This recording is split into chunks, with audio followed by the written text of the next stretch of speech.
नमस्कार दोस्तों, मेरा नाम इंद्रेश मनी चौबे है। मैं आप सभी का स्वागत करता हूं ज्ञानोदय एजुकेशन सेंटर के यूट्यूब चैनल पर। दोस्तों, जैसा कि आप सभी जानते हैं, हमने अपनी जस्ट पिछली ही वीडियो में मिस ज्योति के साथ एक मैथ्स के टॉपिक पर बात किया था, नंबर सिस्टम पर। नंबर सिस्टम में जो हम टॉपिक सबसे पहले उठाए थे दोस्तों, जिस पर हमने बात किया था, वो था गुणनखंड में इकाई का अंक ज्ञात करना। तो दोस्तों, हम इसके सेकंड पार्ट पे चलते हैं, जिसमें हमें ज्ञात करना होगा घात में इकाई का अंक ज्ञात करना दोस्तों। ठीक है, तो जैसे पावर्स में अगर कोई वैल्यू दी हुई है, अगर कोई वेरिएबल या कांस्टेंट वैल्यू दी हुई है, जैसे 5, 6 या नंबर ऑफ सिस्टम, ढेर सारे नंबर्स दिए हुए हैं, उसके पावर में अगर ढेर सारे नंबर्स दिए हुए हैं, तो हम उसे बार बार मल्टीप्लाई करके, वो काउंटिंग करके, मल्टीप्लाई करके वो डेटा निकालना काफ़ी टफ हो जाता है दोस्तों। तो उसके लिए यहाँ पर हम देखेंगे कि घात में इकाई का अंक कैसे ज्ञात किया जाता है। ये क्वेश्चन दोस्तों, इस तरीके के क्वेश्चन जो होते हैं नंबर सिस्टम के, गुणनखंड में इकाई का अंक ज्ञात करना और घात में इकाई का अंक ज्ञात करना, ये आपके विभिन्न प्रकार के प्रतियोगी परीक्षाओं में बार बार आते रहते हैं और मिनिमम 4 से 5 नंबर ये हमेशा होल्ड करते हैं आपके सभी प्रकार के प्रतियोगी परीक्षाओं में। तो आइए दोस्तों, देखते हैं किस तरीके से हम घात में इकाई का अंक ज्ञात करेंगे।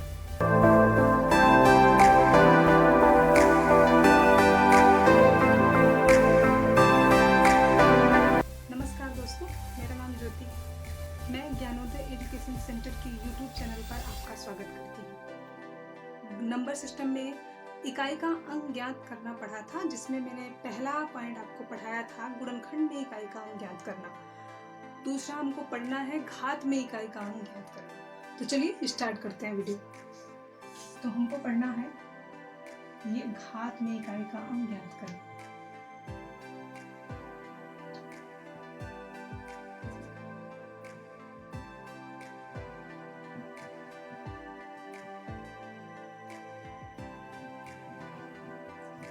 इसको आप अच्छे से देखिए, बहुत ही आसान है। घात में कैसे इकाई का अंक ज्ञात करते हैं। जैसे मान लीजिए कोई एक क्वेश्चन है, कुछ भी लिखा है, इस पे मैंने 3, 2, 6 जितनी भी पावर, बड़ी पावर आप चाहिए लगा लीजिए, लगा दिया। में इकाई का अंक ज्ञात करिए। अब इस घात में आपको इकाई का अंक ज्ञात करना है।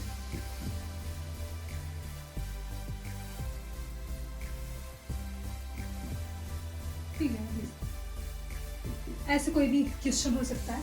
ये क्वेश्चन है, इसमें आप सबसे पहले ध्यान से देखिए, ये लिखा है आपका क्वेश्चन।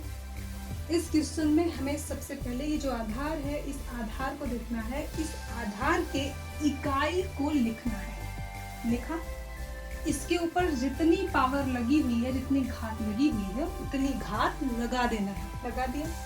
इसके बाद इसकी घात को 4 से डिवाइड करना है। 4 से डिवाइड करिए।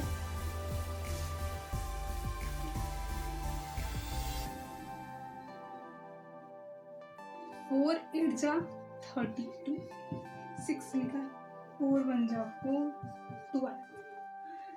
इसका रिमाइंडर आ रहा है 2। तो जो इसका शेषफल रिमाइंडर आएगा, उसी को हम इसके ऊपर भी लगा देंगे। अब इसको सॉल्व कर लेंगे 49, और जो इसका इकाई का अंक आएगा, यही इसका इकाई का अंक होगा। यानी अगर एग्जाम में आ गया इसमें इकाई का अंक ज्ञात करिए, तो इसमें इकाई का अंक क्या है, 9 है। ठीक। अब ऐसे कुछ भी हो सकता है। चलिए क्वेश्चन चेंज कर दे रहे हैं, कोई दूसरा क्वेश्चन लेते हैं। जैसे मान लीजिए क्वेश्चन है 2 8 3 1 में इकाई का अंक ज्ञात करिए। तो आप क्या करेंगे, इस 8 को लिखेंगे नीचे, इस पे लगाएंगे घात 31, इस 31 को डिवाइड करेंगे 4 से। तो डिवाइड करिए, 4 7 जा 28, आपका आ गया 3। अब इस 3 को घात में लिखेंगे, आधार यही रहेगा। इसको सॉल्व करिए। 8 8 जा 64, 64 8 जा होता है 512। तो इस 512 में इकाई का अंक आ गया 2, तो इसकी इकाई का अंक क्या है, 2। बात समझ में आ गई ना। क्या करना है, अगर घात में इकाई का अंक ज्ञात करना हो तो हमें उस बड़ी या छोटी जो भी घात हो उस घात की इकाई को पहले लिखेंगे, इसके बाद उसमें जो भी घात लगा हुआ है घात के आधार की इकाई को लिखेंगे, ठीक है। फिर उसमें जो भी घात लगा हुआ है वो लिखेंगे और उसकी घात को 4 से डिवाइड करेंगे, उसमें जो भी रिमाइंडर आएगा वो हम उसके आधार पे लगा देंगे और ये सॉल्व कर लेंगे। यहाँ तक तो मुझे लगता है आपको समझ में आ गया होगा। अब आपके दिमाग में एक क्वेश्चन उठना चाहिए कि मैम बता रही हैं कि यहाँ पे जो है डिवीजन करने पे जो रिमाइंडर आएगा वही हम लगा देते हैं। अगर मान लीजिए यहाँ पे रिमाइंडर आया ही ना तो हम क्या करेंगे, कैसे सॉल्व करेंगे? तो उस तरह का भी एक क्वेश्चन मैं सॉल्व करके आपको दिखा देंगी। चलिए,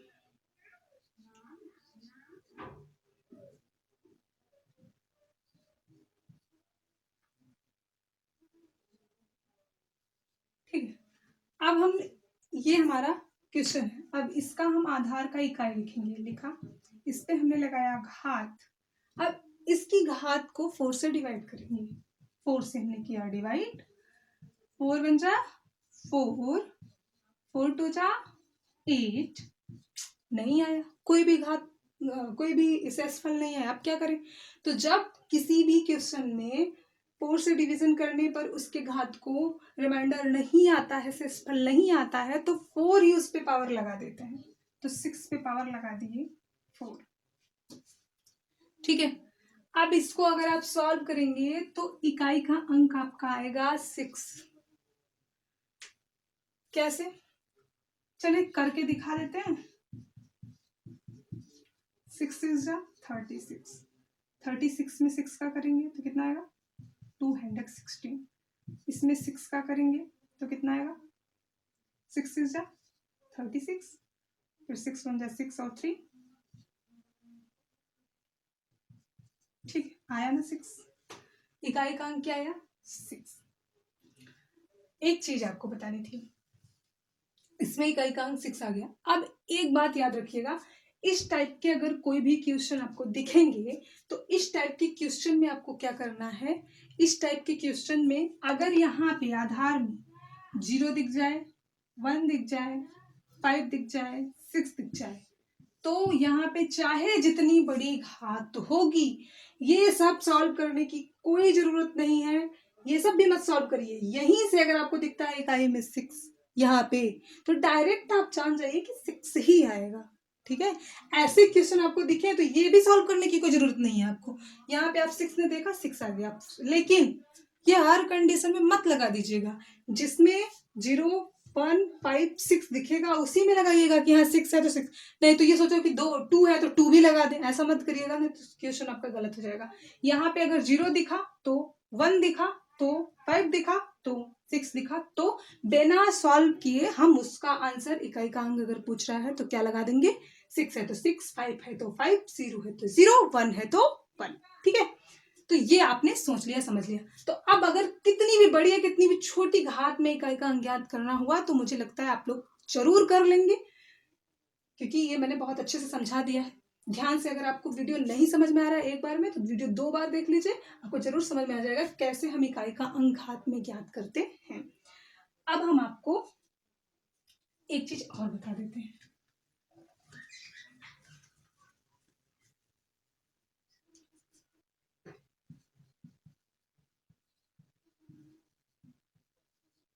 फैक्टोरियल पद में इकाई का अंक ज्ञात करना।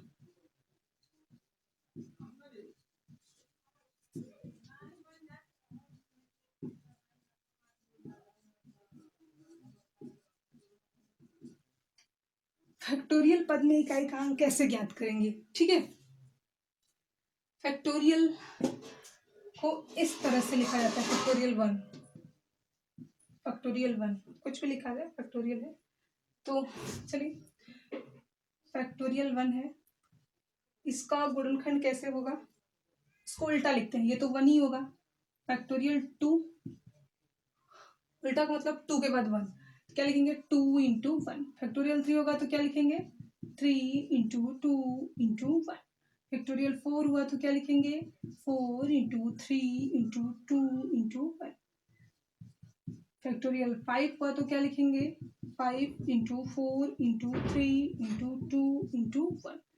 फैक्टोरियल 6 हुआ तो क्या लिखेंगे 6 इंटू 5 इंटू 4 इंटू 3 2 फैक्टोरियल 7 हुआ तो 7 into 6 into 5 into 4 into 3 into 2 into समझ रहे होंगे आप लोग। उल्टा कर देना है, पीछे चले जाना है, 1 तक जाना है, 0 मत लिखना, नहीं तो 0 अगर आपने लिखा तो सब कुछ 0 हो जाएगा। आपको पता है कि 0 का मल्टीप्लाई अगर हमने यहाँ पे 0 लिख दिया तो सब 0 नहीं लिखना है, 1 तक ही जाइएगा, 0 मत लिखिएगा, ठीक है।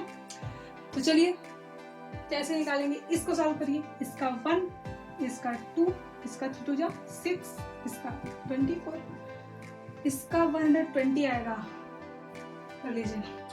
अब देखिए अगर हमें 0 मिल गया तो आगे हम चाहे जिसमें इसका मल्टीप्लाई करेंगे, इकाई का अंक 0 आएगा। मैंने घात में भी बता दिया था, इकाई का अंक 0 दिखा तो वो 0 आएगा, चाहे जितना बड़ा घात लगा हो। वैसे इसमें मल्टीप्लाई भी में होता है, 0 आ गया तो 0 नहीं आता है इसमें, 0 नहीं। ये मैंने पहले वाली वीडियो में अच्छे से बताया है, अगर नहीं समझ में आ रहा तो फिर देख लीजिए। देखते हैं 5 4 3 2 1 का रेडीमेड यहाँ पे है, बना बनाया इतना ही आएगा। तो 5 4 3 2 1 का 120 आएगा, उसमें आप 6 का कर दीजिए मल्टीप्लाई, 3 12 6 72 होता है, आया ना 0। इसमें भी आप करेंगे, अब इतने का आ गया मिला 720, अब इसमें आप 7 का करेंगे तब भी तो 0 आएगा ही ना, 7 0 है तो 0 ही आएगा। तो ये बात आपको समझ में आई गई होगी कि 1 2 3 4 को छोड़ के फैक्टोरियल 5 से जितनी भी बड़ी संख्याएं होती हैं फैक्टोरियल 5 को लेके सब के वैल्यू में इकाई का अंक 0 ही आएगा। ये बात एकदम अच्छे से याद कर लीजिए, सॉल्व भी मत करिएगा। फैक्टोरियल 100 फैक्टोरियल 200 फैक्टोरियल 230 कुछ भी आ जाए उसमें आएगा 0, इसको सॉल्व करने की कोई जरूरत ही नहीं है। तो आपको समझ में आ गया होगा कि फैक्टोरियल में कैसे निकालते हैं, घात में कैसे निकालते हैं। उम्मीद करते हैं कि आपको जो हमने आज समझाया अच्छे से समझ में आ गया होगा।